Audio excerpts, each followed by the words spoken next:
Buonasera cari telespettatori, grazie per essere sempre in compagnia del gruppo TV7. Questo, come ben sapete, è iReporter per te, l'approfondimento serale del gruppo editoriale TV7. Noi continuiamo a parlare di maltempo e quindi la tematica che affrontiamo è la pioggia non dà tregua. Successivamente invece toccheremo un qualcosa di molto delicato e particolare, studenti universitari deportati. Torneremo indietro nel tempo con delle testimonianze veramente pazzesche e interessanti, quindi vi invito a restare sempre in nostra compagnia. Do il benvenuto a Mattia Cappello, che è un consigliere del consorzio Bonifica Adige e Euganea e non solo, mi è anche presidente della CIA Este, Confederazione Italiana Agricoltori. L'ho imparato perché mercoledì mi era venuto un lapsus a causa stanchezza. Era la persona che per ultimo avrei voluto sentire proprio telefonicamente, ma il computer ha deciso che non era la serata giusta. Quindi ci scusiamo in diretta e abbiamo deciso quindi di sentirlo proprio e di ospitarlo qui in diretta. Io ricordo a voi l'opportunità sempre di dire la vostra in diretta, quindi 049 80 777 50 se vi fa piacere. Se qualcosa non funziona, ditecelo. Io avvicino questo che è l'auricolare per sentire poi le varie telefonate, altrimenti chiacchieriamo e capiamo un attimo la situazione. Allora, noi ci siamo lasciati purtroppo con una forte critica, comunque, o tutti che puntavano il dito a questi famosi consorzi di bonifica. Cerchiamo di far luce un pochino su se effettivamente è colpa di questi consorzi che prendono comunque le tasse dai cittadini e sembra che più di tanto non riescano a fare. È così? Di cosa si dovrebbe occupare questo famoso consorzio di bonifica? Ma allora, io ti parlo per il consorzio di bonifica Adige e Euganea, di cui sono consigliere. Certo non posso sicuramente parlare per gli altri consorzi. L'evento straordinario che abbiamo avuto questa volta non è un evento come quello di gennaio e febbraio, dove i grossi fiumi non riuscivano a portare l'acqua al mare e quindi esondavano le nostre campagne. Questa volta il problema è stata una grande piovosità avvenuta in 2 giorni, che ha portato ben 350 mm di pioggia. Ricordiamoci che è già più di metà di una pioggia annuale. Parliamo circa di 10 milioni di metri cubi di acqua caduti in 3 giorni, quando un impianto di pompaggio del nostro consorzio arriva circa a 1,5 milioni al giorno. Capisci già di che cosa stiamo parlando.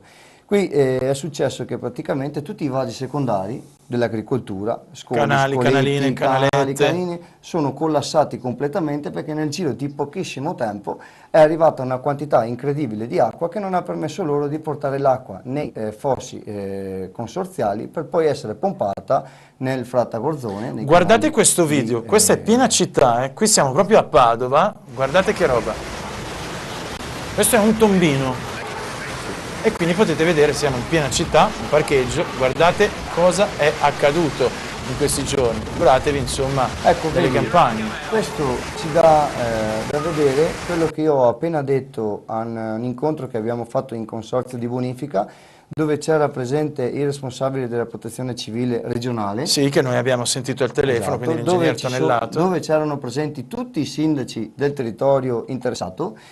E purtroppo non è poi vero che sia un evento proprio così eccezionale mai avvenuto. Questa famosa bomba d'acqua che tutti i colleghi giornalisti si riempiono la bocca. Perché se noi torniamo indietro nel 1990-95, degli episodi simili capitavano, però c'era una differenza del 90 a ora, che nel 90 c'erano questi canali, questi fossi, questi gondi, ma non c'era questa area urbanizzata. Noi ora abbiamo un'area urbanizzata che è molto, ma molto più grande di quella del 1990. Quindi, Cappello, le strutture ai tempi c'erano, ma c'era meno, diciamo, cementificazione. Certo.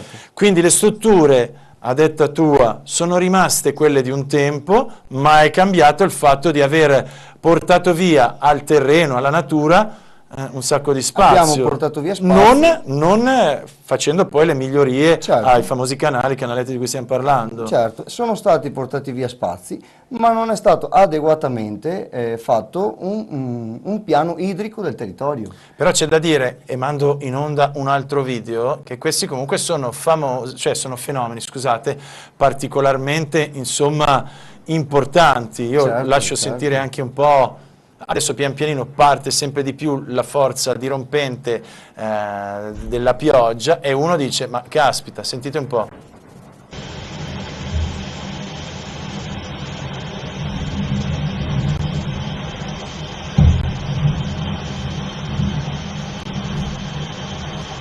Cioè, qui c'è proprio, sono chiusi in casa le persone che stanno realizzando questo video.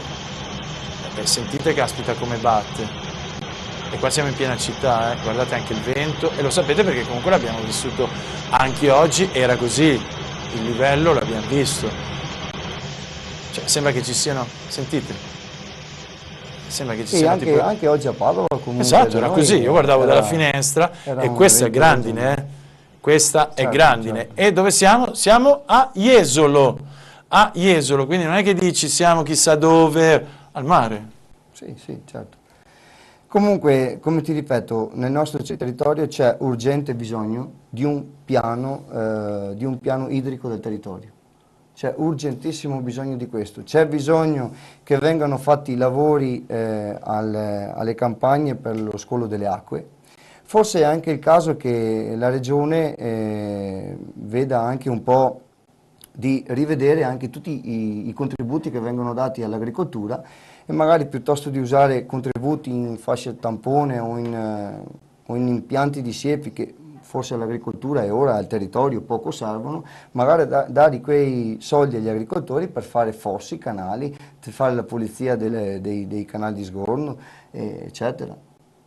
Credo sia una cosa molto importante. Quando noi ci siamo incontrati prima di iniziare la trasmissione, io ho mosso, e lo dico pubblicamente, una critica a questa regione. Sapete bene, non ne ho mai fatto mistero, non sono veneto. Sono venuto qui, ho visto questo bellissimo posto e la prima cosa che mi ha colpito erano appunto questi famosi argini. Dicevo, ma con sorriso anche, poi ho capito che c'era poco da sorridere. Ma caspita, ma guarda qui che furbizia! Hanno fatto gli argini sopra le case, cosa che non ho mai visto da nessun'altra parte nel mondo. Ho detto, ma scusate un attimo, ma come mai gli argini? Cioè il fiume è a livello del tetto, diciamo, delle case che sono lì.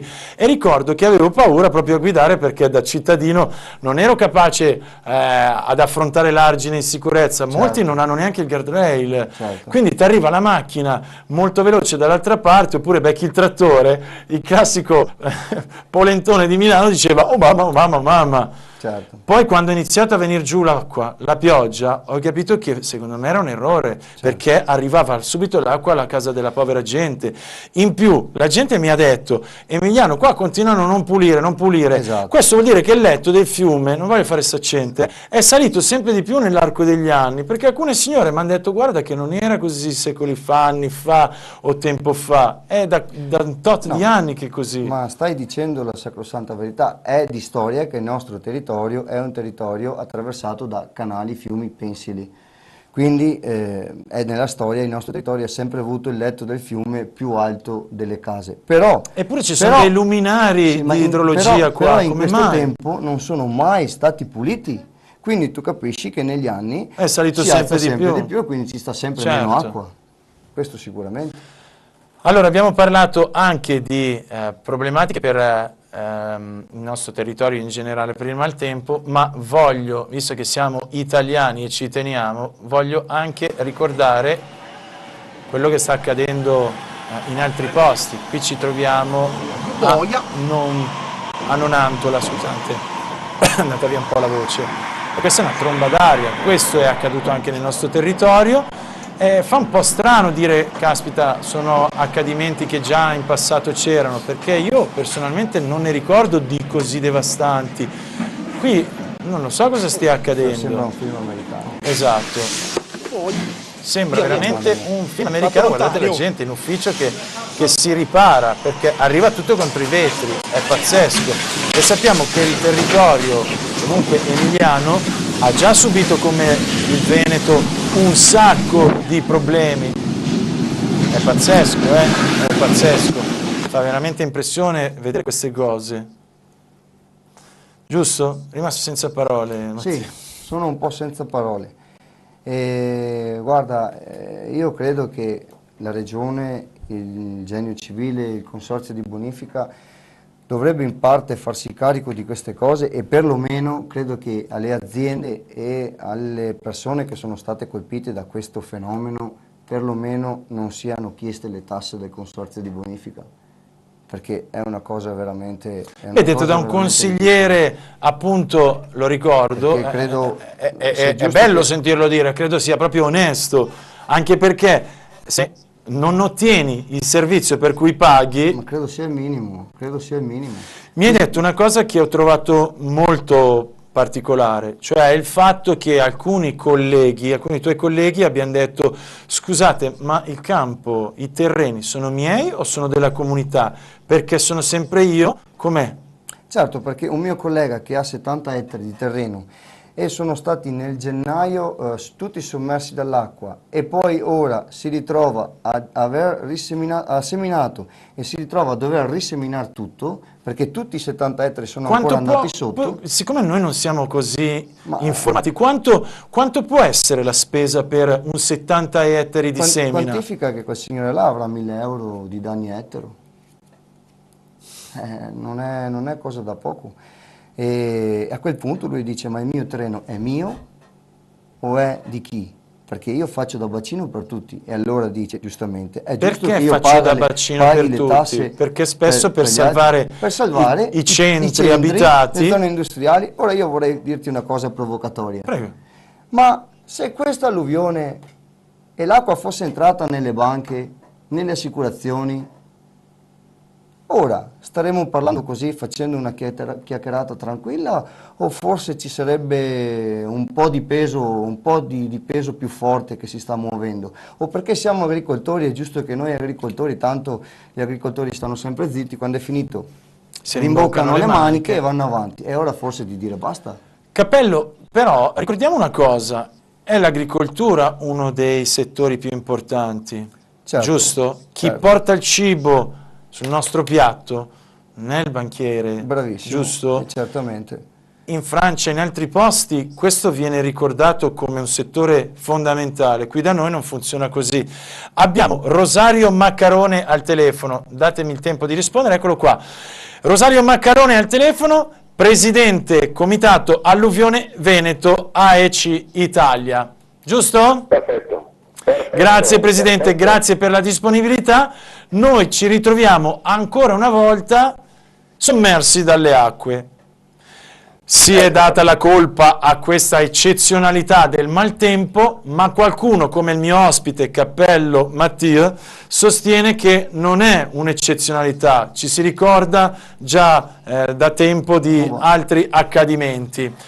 È così? E soprattutto, qual è la vostra versione quindi del Comitato Alluvione Veneto per cambiare le cose? A lei la parola, Presidente. Allora, intanto ringrazio per l'attenzione e la sensibilità che dimostrate ogni volta. Voi considerate che i fatti non sono fatti straordinari, perché ormai praticamente a cadenza mensile noi corriamo sempre continuamente il rischio di rimanere sempre sommersi dalle acque.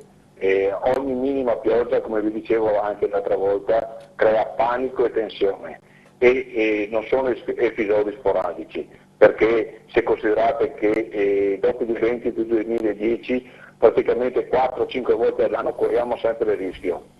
I fiumi c'è il pericolo che esondano e continuamente, quindi è un territorio che deve essere ripreso in mano, un territorio a cui dobbiamo fare tutte quelle manutenzioni che per anni sono state trascurate, quindi i bacini, tutto l'insieme delle opere, compresi i canali secondari, devono essere tutti messi in sicurezza argini, al fine di evitare che ulteriori episodi continuino praticamente a riviversi, a fare tutti i cittadini. Esatto. Quindi niente di straordinario, sta rientrando nell'ordinarietà, il pericolo rientra nell'ordinarietà. E voi fate conto di una cosa, che sensibili di questo, pensa bene che come Comitato Alluvione all'interno dell'AIC noi ci siamo coordinati, abbiamo creato un coordinamento nazionale assieme anche ai terremotati e alle alluvionate di altre regioni, e assieme a tutto questo ente cercheremo di portare la nostra voce anche a livello europeo per farci sentire. Perché è un avete sentito anche Nonantola, visto la tromba d'aria? Ancora non abbiamo sentito Nonantola, non siamo ancora riusciti a metterci in contatto con quelli di Nonantola per sentire un attimino quali sono le condizioni e come è messa la popolazione. Senta, Presidente, io muovevo una critica inizialmente, lei non ha potuto sentirmi. Io dicevo, arrivato qua in Veneto, ho visto che gli argini sono sopra, quindi i fiumi sono sopra le case, al posto di essere al contrario come in tutte le parti bene o male del mondo. Non è anche questo un errore pazzesco da parte di chi ha costruito? Beh, lei considera una cosa, come le dicevo, è un territorio che deve essere ripristinato, deve essere ripreso in mano. Questi qua sono errori fatti in un passato da tutto un insieme di circostanze, di persone, per cui adesso si fa fatica nell'arco di breve tempo ripristinare una condizione di sicurezza. Certo. Dobbiamo, perché lei considera che solo i fatti del 2010 la magistratura, la Procura della Repubblica non è andata avanti nel Veronese a trovare i colpevoli perché ce n'erano troppi. Perché Certo. ci sono 40 anni di inefficienza da dover tirare fuori, e quindi di fronte a troppi colpevoli non c'è nessun colpevole. Chi è accanto a me, quindi Cappello Mattia, che è consigliere del Consorzio di Bonifica Adige Euganeo, fa la saluta, mi spiace che non riesca a sentire dalla cuffia, dice, allora innanzitutto secondo me le persone in questo momento non dovrebbero pagare quindi più la tassa almeno della bonifica, del Consorzio di Bonifica, e in più io voglio capire, ma qui ogni volta andiamo sempre sott'acqua?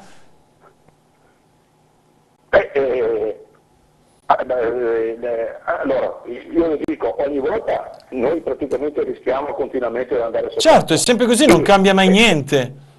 Ma non cambierà mai niente se continuiamo così. Io considero solo che l'unica cosa che si è imparato dal 2010, perché è il 2010 che è il cosiddetta svolta e il D-Day che ha mostrato quanto è fragile il nostro territorio, creando 500.000 alluvionati solamente nel Veneto, cioè 500.000 persone in pericolo dell'alluvione, poi naturalmente sono stati nettamente inferiori, però è stata la svolta per cui si è capito che questo fenomeno non era un fenomeno straordinario, ma rientrava man mano nell'ordinarietà, capisce? Certo. E quindi la lezione che è stata impartita e che hanno imparato perlomeno è che di fronte a questi episodi, non potendo intervenire a ripristinare argini, a ripristinare, a costruire i famosi bacini, perché anche le risorse sono limitate e non riusciamo a ripristinare nell'arco di 2-3 anni cose che sono state trascurate per 30-40 anni. Oltretutto vi dico, l'intervento richiede anche 5 miliardi di euro. E lei sa bene che siamo di fronte a una grossissima crisi economica, Certo. che sicuramente si protrarrà nel corso di parecchi anni. No, ma infatti poi ragionando insieme mi chiedo personalmente, visto la forte crisi e ricordando che qualcuno sta cercando tramite escamotage vari di concedere gli 80 euro in busta paga, come farà l'Italia a risarcire chi deve risarcire per l'ennesima volta? Io la saluto. Prego. Non lo farà l'Italia, non lo farà perché se lei considera... Non ce la fa l'Italia, chiederemo come al solito all'Europa, così poi ci indebitiamo, giusto? Ma ci stanno chiedendo il rimborso delle eccellenze e lei sa bene che noi ci stiamo battendo con una petizione a cui noi chiediamo ai nostri politici di appoggiarci per non restituire quello che ci era stato promesso naturalmente a livello di contributi. Ci era stato promesso il 100% dei contributi, di quel 100% è diventato il 40%. Certo, lo ricordo bene. Chiedere un rimborso delle eccellenze. La saluto e la ringrazio. Grazie Presidente Maccarone. Saluto e ringrazio ancora voi. Grazie. Buona serata. Grazie, buon weekend.